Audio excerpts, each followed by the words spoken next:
Now I'm going to put it back up now. I just had a problem with getting some of the things done. I'm going to start the webinar now. So that, but I'm going to put the banner up first quickly. Let's just put the banner back.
Good afternoon, ladies and gentlemen. I've noted that we have 9 attendees and 4 panelists. I'm going to allow another minute or two for the late attendees to join us, those who are joining us now, and I can see it's slowly climbing. So at 13:03, I will begin.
All right, ladies and gentlemen, our esteemed panelists,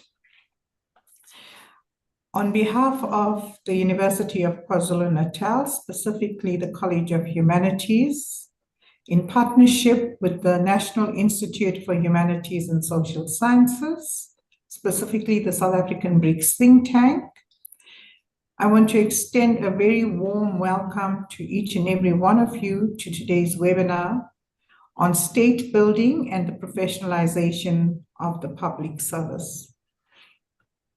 We are in fact delighted to have participants from various fields and sectors joining us for this critical discussion.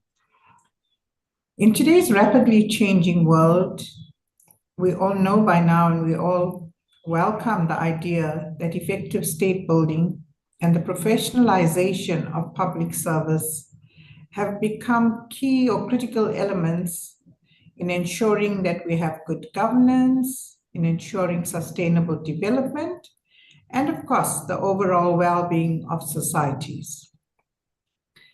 So as governments and as the South African government, we face new challenges from various dimensions, specifically from economic to health crisis. Thus, there's an increasing need for a competent, ethical, and accountable public service that can rise to these demands.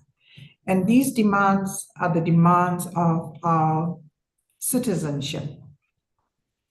So, ladies and gentlemen, our panelists, throughout this session, we will explore the complex relationships between state building processes on the one hand and the professionalization of public institutions.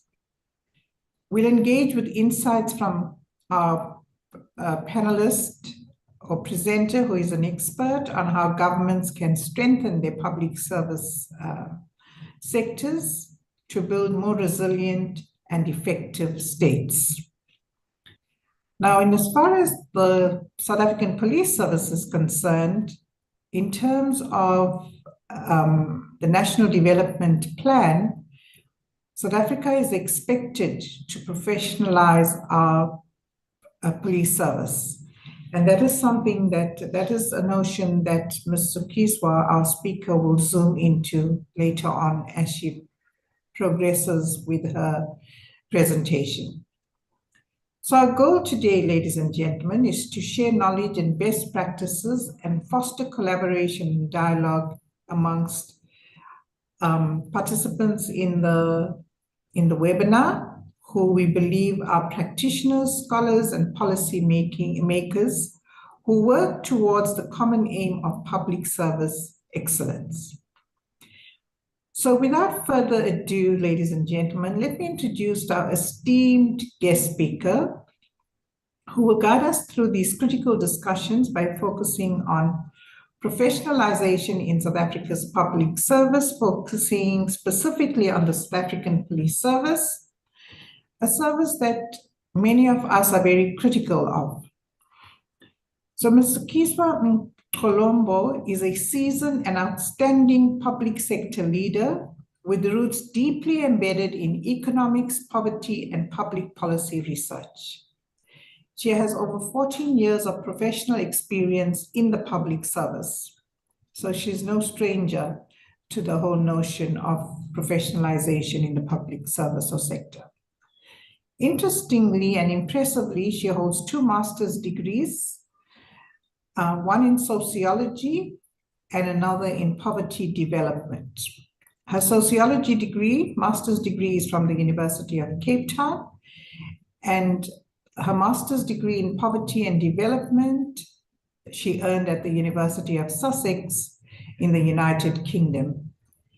At the moment, she is completing her PhD at the University of Cape Town, where she focuses on professionalization of the public service using the South African Police Service as her case study. She holds an executive leadership certificate in 21st century leadership from Harvard University, Kennedy School of Government in the United States. Now, she has also won numerous international, continental, and domestic awards for her leadership in public service. Some of them include the Africa Youth Awards and Africa 3535 Leadership Laureate Award for Governance. She has won the Humphrey Leadership Award from the United States for her policy contributions to the public sector, and is a 2-time winner of the Mail and Guardian Top 200 Leaders Award, running in the top 10 for politics and government.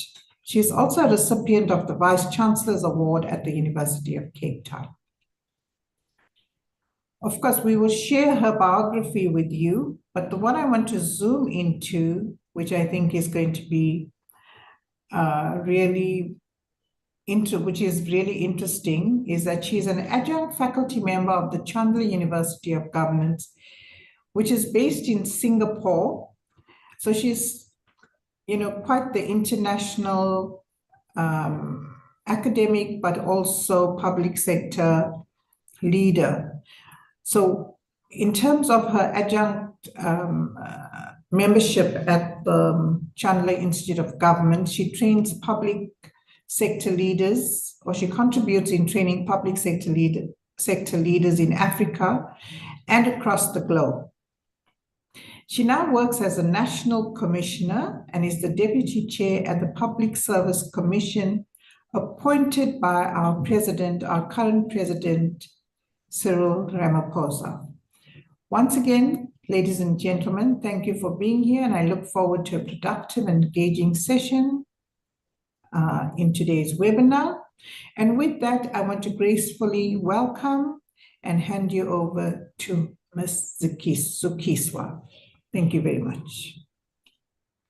Thank you very much, Prof.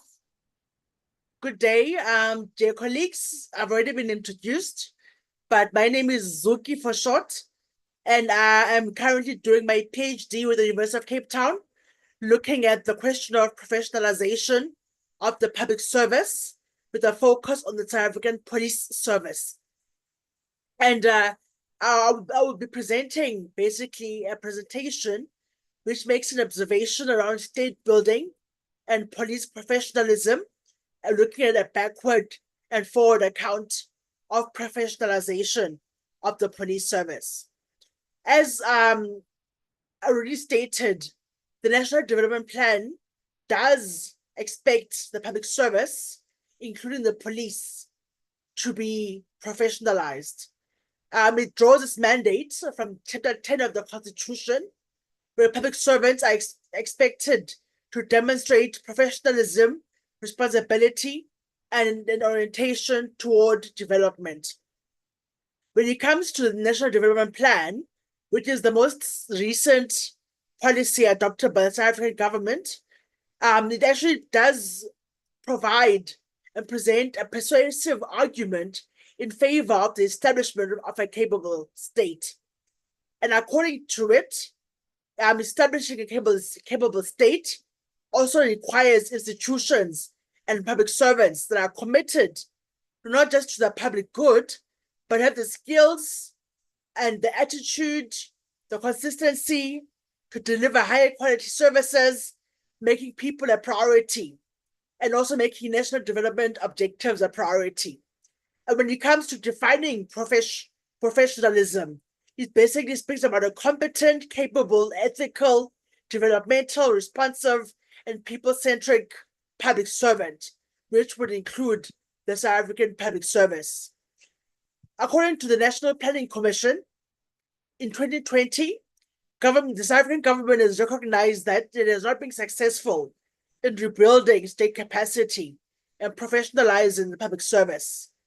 Public service has been characterized by personnel and patronage-based appointments, corruption, inadequate training, low professional ethics, unequal compensation, and excessive labor turnover of heads of departments. And the quality of public services also vary widely and are generally of a poor standard. However, my presentation today argues that the new professionalization framework adopted by Cabinet in October 2022 actually shines a brighter light on the possibilities that lie with professionalizing the public service. And the presentation draws on qualitative exploratory data collection methods, which include semi-desktop review research, semi-structured interviews with leaders of the South African Police Service, with a focus on detectives. It includes participation observation methodology, as well as policy documentation and case study analysis. When it comes to the challenges of state capability and professionalism in South Africa, the disparity in capacity, which leads to disparities in performance of government, is the primary challenge that the public service is facing today. And this is according to the National Development Plan, as well as other research studies conducted by many researchers actually in the field. And specifically when it comes to the issue of police, when we speak of police and professionalism, many scholars have already done research on the South African Police Service, and they argue that the South African Police Service is actually characterized by unprofessionalism.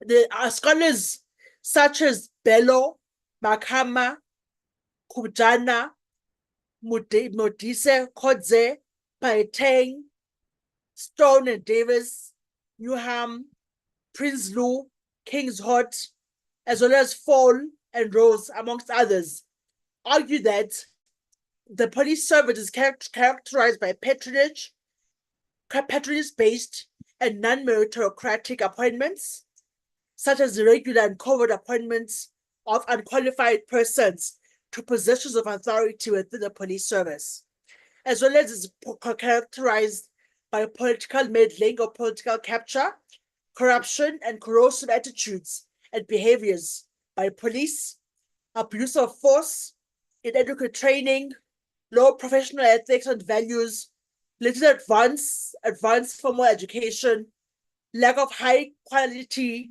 and high level skills, including compensation for higher roles, lack of professional bodies, leadership volatility, poor service quality, poor service availability, poor service levels, lack of discipline or lack of consequence management for ill behavior, ineffective and inefficient services being delivered to communities, and undemocratic and unprofessional practices.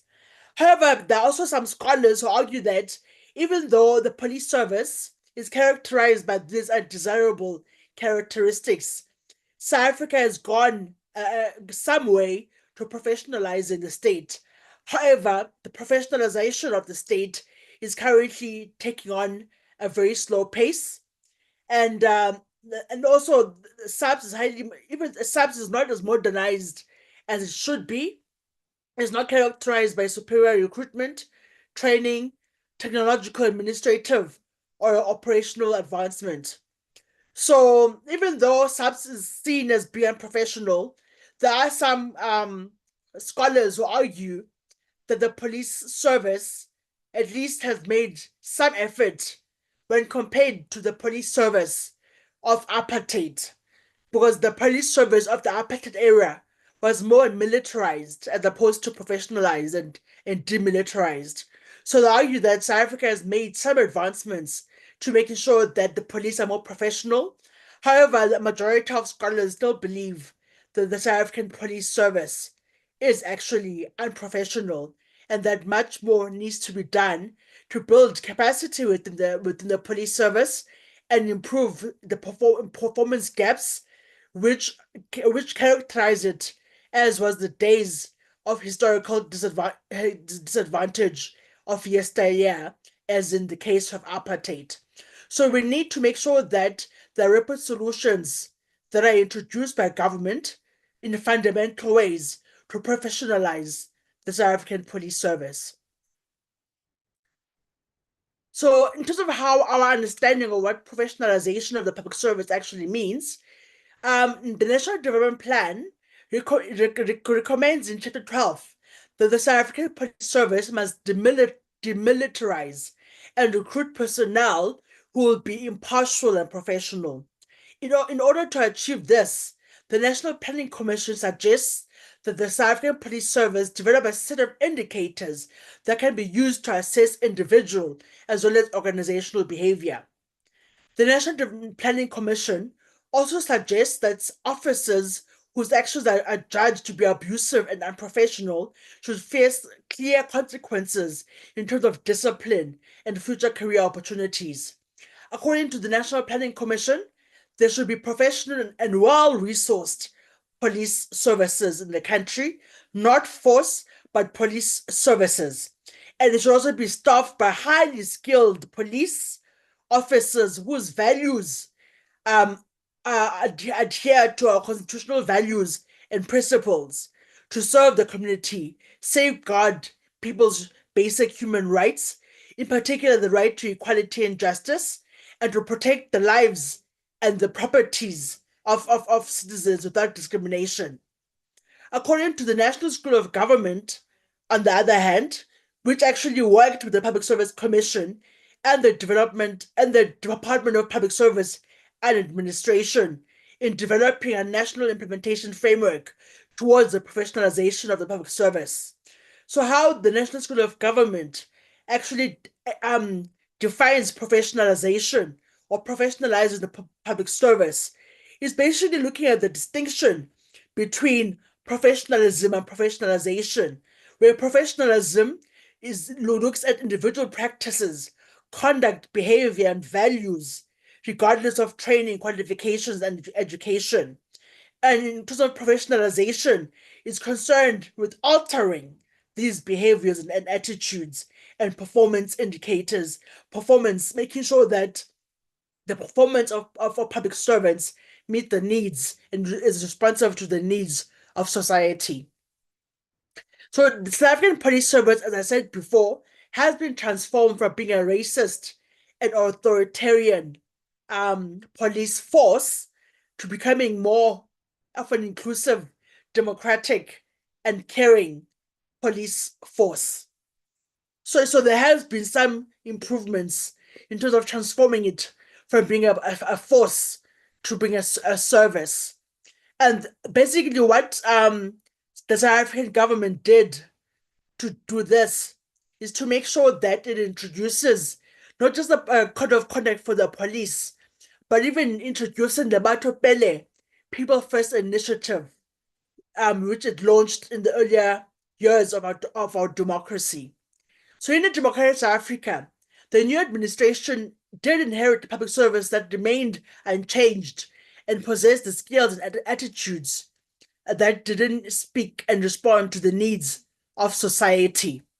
But Batho Pele now requires for public servants to put people, especially marginalized communities, at the center of service delivery and to move away from old cultures of authoritarianism and racism to more democratic, inclusive, and caring cultures within the public service. And in terms of modernizing the police service, and building a more professional, service-orientated police service, the Police Act of 1995, the Police Code of Conduct, Chapter 10 and Chapter 11 of the South African Constitution, Chapters 12 and 13 and 14 of the National Development Plan, all mandate these essential changes to the South African police service. So the South African police service,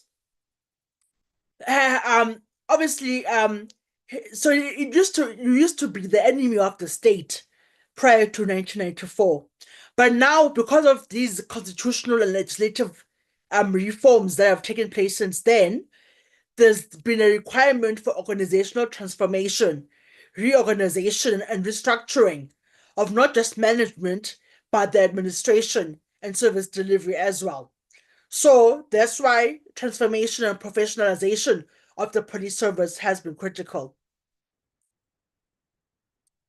Otherwise, according to Bello and Bukat, the South African government has established critical metrics to measure police performance, including service delivery quality, availability, and service level.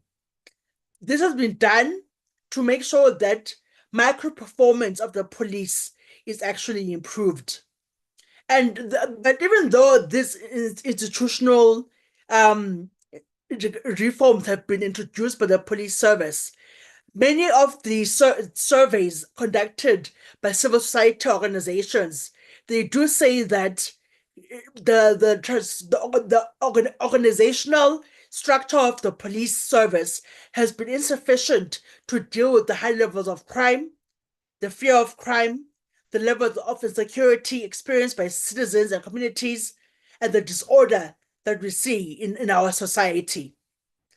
So we need to make sure that we don't just look at the macro reforms that have been introduced to transform and to professionalize the South African police service, but we also look at the micro level. We will look at the institutional mechanisms introduced to make sure that police honor their mandates and respond to the mandates, requirements of communities.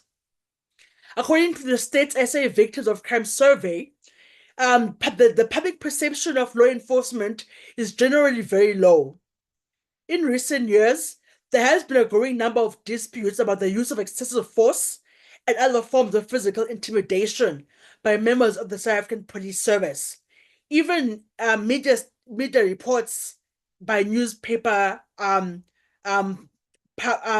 by newspaper agencies claim that media and law enforcement officials have previously instituted a shoot to kill strategy.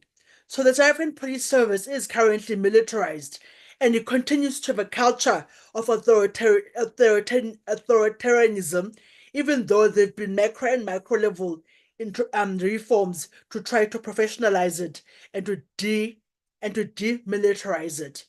And the question of the day is this: why have the efforts of government to render this part of the state more professional and service-orientated not been successful? What are the challenges of rebuilding a professional state in the post-colonial setting of contemporary South Africa, in particular the South African Police Service? The Public Service Commission State of the Public Service report highlights that state capability and capacity is insufficient at the moment due to lack of implementation and lack of implementation skills, and not because of the absence of effective ideas. And that's why there's poor outcomes that can account for these poor results. The Public Service Commission has hypothesized that the success of nations depends on the capacity to implement policy plans successfully and to align, most importantly, resources for policy execution. In addition, the formulation of implementable strategies is necessary for making sure that implementation takes place successfully, and to make sure that implementation is an essential component of service delivery. In addition, the formulation of implementable strategies and the necessary capability for their implementation is a key requirement for success. Also, a strategy that does not consider the implementation environment, according to the Public Service Commission, is actually not a good strategy. So, considering the sluggish execution of the National Development Plan 2030, the state's competence and capability to deliver have become even more crucial. But it still remains unclear at the moment why government's interventions are not working, and this is the research gap that I intend to fill through the PhD study that I'm doing with the University of Cape Town. But there is a watershed moment, there is a moment of hope, and this comes with the adoption of the National Framework for Professionalization of the Public Service in South Africa. So in October, my apologies. In October 2022, the Cabinet adopted the National Framework for Professionalization of the Public Service, and it had the Public Service Commission, the National School of Government, and the Department of Public Service and Administration, working with other critical stakeholders leading it. It was the establishment of this framework by Minister Thulas at the time that actually oversaw not just the publication of the framework, but now is actually overseeing the development of an implementation plan coordinated by the Public Service Commission to make sure that strategies, policies, frameworks are equipped with implementation plans to support them. The framework proposes 5 critical pillars for professionalizing the public service. These pillars are essential for professionalizing in a number of ways and include the following: pre-entry recruitment and selection within the public service, which is currently taking place in the form of unyukela by the National School of Government. It includes induction and onboarding, and basically reorientating public servants to the culture of what it means to be a public servant who is ethical, capable, diligent, service-orientated, responsive. It includes planning and performance management. It includes continued learning and professional development. It includes making sure that the professional bodies who deal with issues of discipline within the sectors, as well as career progression and career incidences in the public service. The intention of the professionalization framework is to enhance the quality, effectiveness, and efficiency of the public service by establishing standards, guidelines, mechanisms for recruiting, and developing and managing public service and public sector employees. The framework basically, in summary, aims to promote merit-based recruitment, performance management, and career progression based on competencies and actual skills within the public service. So strengthening capacity and skills development is essential. Building and fostering a culture of professionalism and integrity is essential. Making sure that there's transparency and accountability within public service operations, and building trust between public sector institutions and communities is also an essential component of the professionalization framework. The professionalization framework intends to transform the public service into a more efficient, effective, and accountable institution that speaks and responds to the expectations and the needs of citizens and supports the country's developmental objectives. And it does this by setting standards and promoting merit-based recruitment and investing in skill development and performance management within the public service. Therefore, promoting high-quality service delivery, promoting good governance, and making sure that there's sustainable development within and through the public service in our society. Overall, in conclusion, the professionalization framework in South Africa does represent a brighter light and hope for a better future for not just for the public service, but for the South African police service as well. And I think that through the leadership of our president, Cyril Ramaphosa, there's considerable commitment to make sure that efforts towards constructing a competent, ethical, and progressive state forms part of the medium-term development plan of the country. So the future indeed does look bright.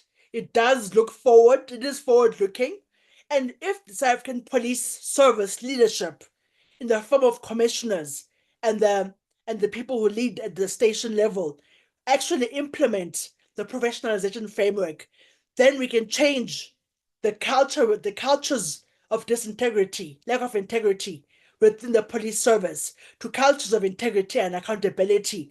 And we can build a professional class of public servant within the police service that is responsive to the needs of not just the communities that they serve, but South Africa as a whole moving forward. Thank you very much.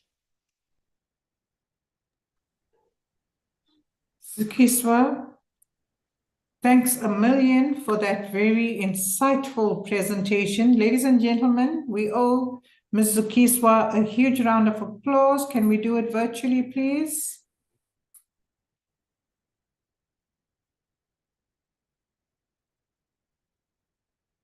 Wow, I can see many. This round of applause is huge, Ms. Zukiswa. I can see that our participants really enjoyed your presentation. Thank you very much, Prof. Gopal. You are most welcome. And I think, through your presentation, you highlighted, you took us through a little bit of the trajectory in terms of how we, as the South African police, how we moved or evolved from a force to a service. And I think the change in terms between force and service largely indicates the fact that we should serve the people of South Africa and not use, and in serving, we should do so using professional principles rather than using force. You also highlighted the fact that we have seen some evolution between the force and the service in terms of moving from a highly racialized sector to a more non-racialized, for want of a better term, to a more non-racialized sector. So in terms of those two aspects, I think we have seen some change, some transition, but I think the challenge for us now, as you rightfully pointed out, is to ensure that we have the level of professionalism that we expect of a public service entity. And given the fact that the police service impacts every person in this country, whether you are of voting age or not, so men, women, children, red, green, yellow, black, white, etc., means that they are, the spotlight is perpetually on the police service. So with that, I want to open up the floor for questions. Ladies and gentlemen, please raise your hand, and Kurt, our ICS technician, will unmute you.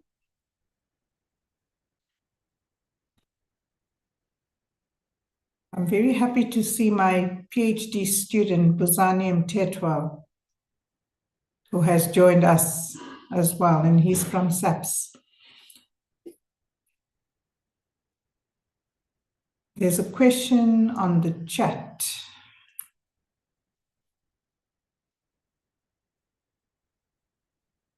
Okay, I'm just looking for the question on the chat. Oh, okay, Mogi Subban, I think also a colleague of mine from UKZN, wants to know, well, first of all, she thanks you for an insightful presentation, and she says, despite efforts to professionalize the police service, there is growing concern on white-collar crime and corruption. And she would like to hear your input, please, your comment on it. Thank you very much, Prof. Gopal. So as I said, so there's two things about white-collar crime and corruption. Firstly, it exists within the police service, and the fact that also the police service is struggling to deal with it outside of its parameters is also actually a challenge. That's why many scholars have argued that the police service is not professional, because not only does it champion internally, or do we see elements within the police service who are rotten apples, who actually facilitate white-collar crime and corruption within, but they're also struggling to make sure that you decrease the levels of corruption and white-collar crime outside of the police service. So they're not able to respond decisively to corruption outside, and that's why there's increasing levels of crime in this country, despite the efforts by government to professionalize the police service. The other question, Professor Gopal, is a question about inclusivity within the police service in as far as disability is concerned. And the question is, are we seeing the South African police service as taking the matter of disability within its ranks as a matter of urgency? And I think I would agree with the colleague. I personally don't think, I think disability in this country has come a long way, but I think because people who are disabled are seen as the weaker vessel, or are seen as incapable of executing police duties, that's why the question of disability is not taken seriously. Most people who are hired in the police service who have disability, or who are persons living with disability, are often hired as administrators or receptionists behind the desk, and are not at the forefront, or are not basically are not conducting typical police functions. And that's because disability is seen as a weakness, and people with disability are not seen as capable or functional enough to basically execute police duties in the country. So it's something that still needs to be worked on. And I think civil society needs to champion that persons living with disability need to be included in all sectors of society, and not in just administrative roles in society. Thank you very much, Ms. Zukiswa. I'm going to now allow Dharma Mahathir to ask his or her question. Please go ahead.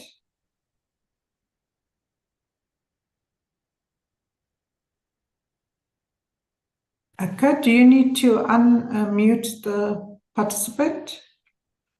No, the Dharma Mahathir. Okay. Yeah, thanks, Prof. Gopal, for allowing me this opportunity to raise a question. And thanks, Zokiswa, for an interesting presentation. My question is very simple. Now, we are talking about professionalization of the police force, an interesting idea, and I think there has been lots of progress made.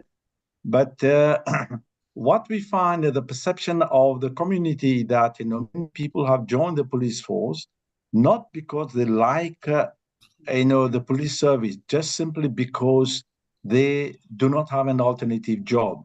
So it's the love for the job is not there, but simply because of the fact that there is an absence of job opportunities. So as a result of that, they join the police force. So your comment to that, Zokiswa, please? Yes, Dharma Mahadi. My apologies for pronouncing your surname incorrectly. It's correct, my dear. Yeah, thanks. Yes, you are correct. It's not just a perception, but most often than not, people who actually who join the police service aren't necessarily passionate about police service as a service to society, but it's because there are no job opportunities in the country. And it's seen because the basic requirement is a matric, it's seen as the easiest way of getting into job opportunities into the country, and as opposed to other avenues and other job opportunities in other sectors of the country. So it's actually true what you're saying. And I think I received your question more of a comment than a question. And it is based on the perception of not just of society, but some of the research work that's been done by scholars regarding the motivation of policemen to actually not just try to get jobs within the police service, but to actually train as policemen as well. Thank you. Thank you very much. Thank you, Dharma. Thank you, Zukiswa. Before we go to the questions in the chat, I'd like to open the floor, invite Amashle and Tuli.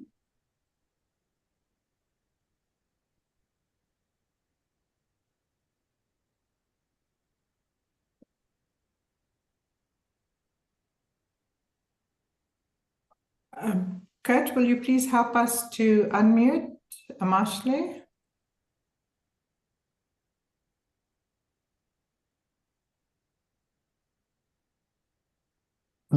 They have control.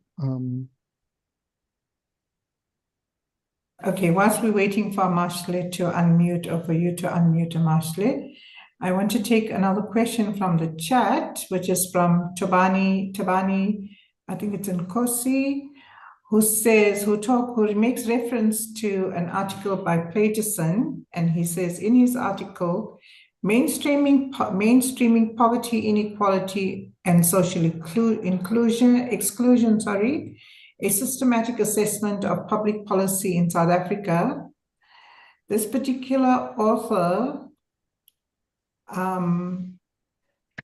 speaks about, sorry, my cursor just keeps jumping.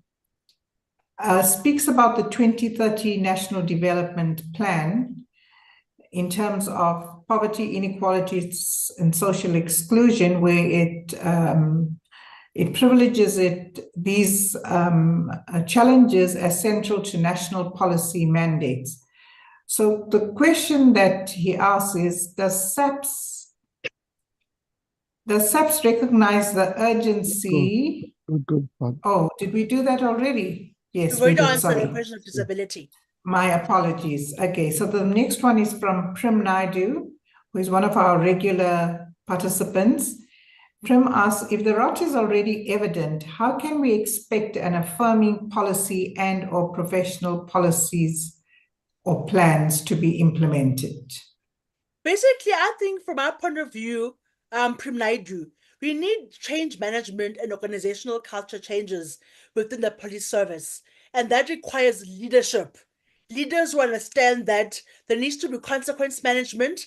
And when you do find the rotten apples and they are found to be wanting, and they are found to have contravened the code of conduct of the police, then there needs to be consequence management. Police who are found to have been unethical and corrupt and facilitated corruption within the police service should actually undergo discipline management and consequence management. And if it means they must be fired, they need to be fired. But there's a bigger question around organizational culture that needs to be addressed, and the issue of change management within the organization. And if leaders and managers within the police service would take the issue of organizational culture changes and change management seriously, then we would see more fruits and more advancement towards professionalizing the police service. Thank you, Zukiswa. So the next question is, the person gives a background and then asks, in your view, which skills are lacking within the police in terms So the of current skills, the skills that are Sorry, lacking, go ahead. because of limited resources as well, issues around using technology to investigate, as well as to make sure that we prosecute successfully as a consequence of the work of the police. So because of lack of resources, technologically advanced skills are lacking within the police service at the moment. And I know there's a question about what jobs can persons with disability do within the police service. People with disability also have minds, they can think, and issues around investigations can be done by persons with disability. Detective work can be done by people who are living with disability. So there are many functional areas within the police service. It's not just people who are on the front line holding guns, catching robbers and thieves. There are the high level think or highly intellectually or mentally intensive tasks that persons with disability can actually do within the police service. Thank you very much, Zukiswa. May I please invite Amashle back? We really want to hear your question or your comment, Amashle. Are you still with us? No, they're not with us anymore, Prof. All right, might have fallen off the webinar. Ladies and gentlemen, let's take another round of questions.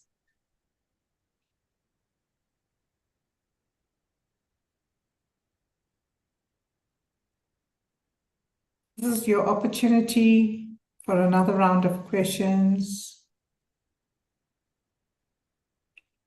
I'm sure there are some burning questions around professionalization of the police service that nobody has as yet asked.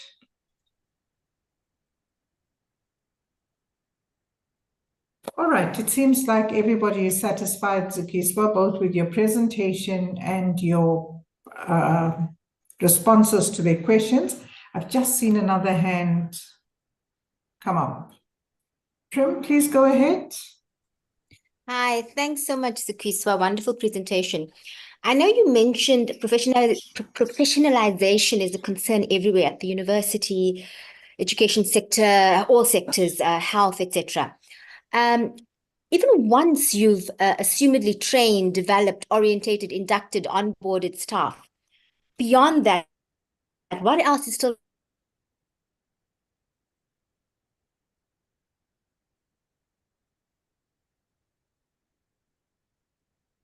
We've lost you. We've lost you. We've lost your audio.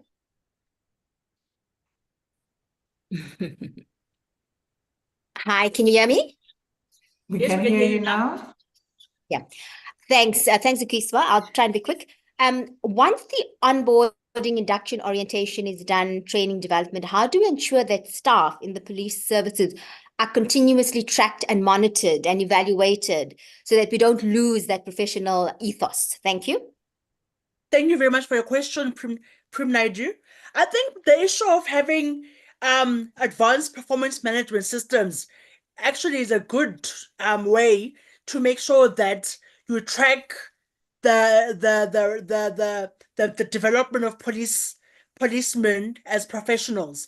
If you have effective performance management tools within your organization, not only do you incentivize good performance linked with ethics and values and competencies and skills within your organization, but you can actually transform a whole entire culture just through having an advanced performance management system that is actually applied consistently, that not only just rewards good performance, but also as consequence management for bad performance as well. So I believe that an effective advanced performance management system is a critical and essential tool that can be used to make sure that you don't lose personnel from and then you degrade as they grow within the police service. And also the issue of organizational culture changes and change management is also important to make sure that you don't lose policemen who've been trained to become professionals within the service. Thank you, Zukiswa. Thank you. Thank you. Okay, thank you so much for that, Zukiswa. So we assuming that policemen actually include police women, so we will. No, I just meant I think it's supposedly used as a gender neutral term. Maybe we should say police persons instead. Yes, all right. We're with Yes. you. Thank you for that, Zukiswa, and also that very insightful feedback to Prim's question. Tabani, please go ahead.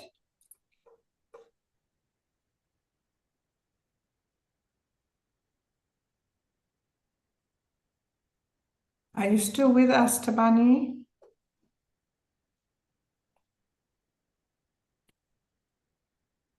All right, whilst we're waiting for Tabani to perhaps resurface, I want to, I'd like to say thank you to you once again, Zukiswa.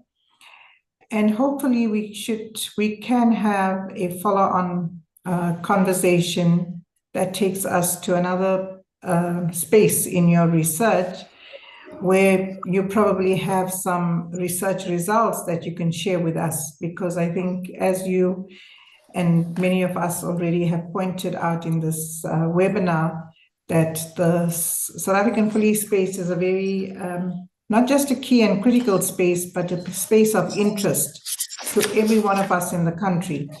So your results, I think, to me, it sounds like it's going to be seminal in nature, and it's going to give us insight into how your participants think, feel, and act around professionalization in as far as South African police services is concerned.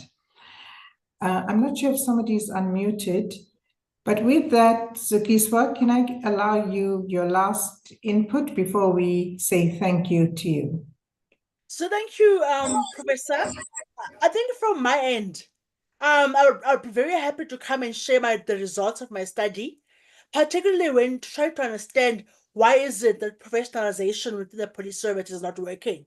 Is it a matter that the way that policymakers have conceptualized it is not conceptualized in the same way within the police service? Is it a question of implementation? Is it a question of leadership? Is it a question of lack of will within the police service, and just lack of change management within the police service? So I think my scholastic research and with UCT, the PhD study, will be able to unearth some key insights as to why we've not been able to be successful in professionalizing the police service in democratic South Africa. And I'm happy to share those results with you. But my closing remarks is that we do need a different type and pedigree and breed of police persons in South Africa.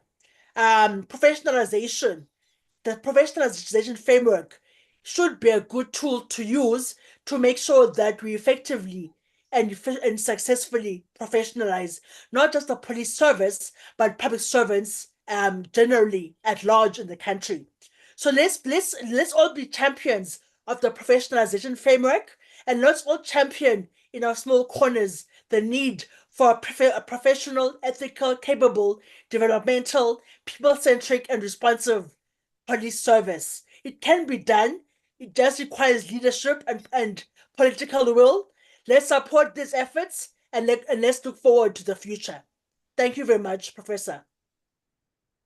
Thank you so much, Zukiswa. There is one last question, and I think it's an important one. You might have answered it already, but please do look at it and let us know if you want to give another response.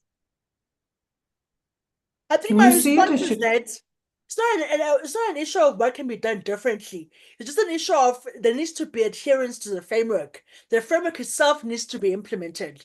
And that's why the research that I'm doing through the PhD research work with UCT is trying to unearth where the barriers are, where the bottlenecks are, and why is it that regardless of the interventions introduced by government, we haven't seen accelerated reforms within the service.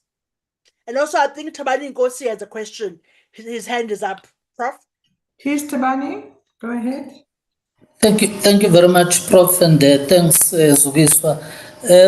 I want to agree with you, Zugiswa, in mentioning that persons with disabilities are not taken seriously across the board.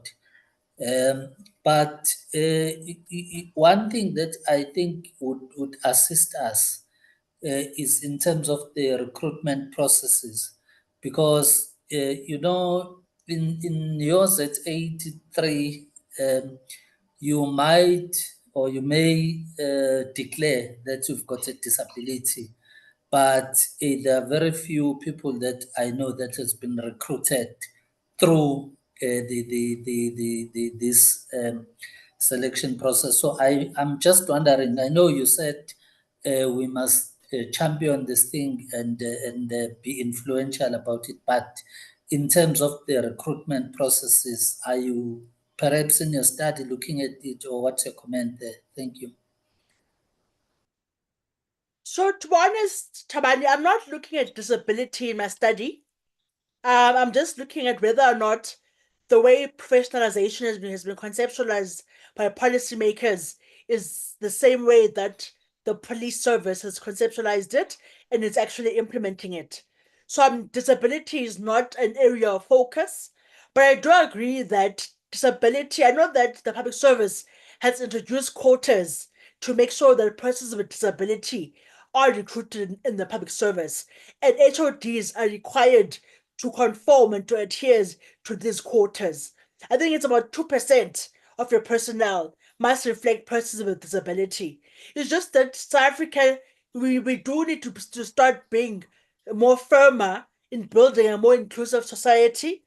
And the more progressive the HODs we have in our departments, the better it will be. Not just with persons with disability, but for our inclusion and social cohesion agenda in the country. That's my response to you, Tabani Nkosi. Thank you so much. I think your question is more of a comment as well, but I hope I've added a bit more depth to answering that question as well. Zukiswa, thank you so much. Our humblest thank you to you and sincerest thank you to you. To our participants, I want to say a huge thank you and my gratitude for staying with us for the entire webinar. It's when we participate and engage robustly in these webinars that we will begin to see diverse ideas and hear diverse views, as well as answer critical questions that many others like you have. So thank you very much for your attendance. And with that, I want to say to everybody, please have a wonderful afternoon and God bless. Thank you. Bye-bye. Thank you very much, Prof. God bless you.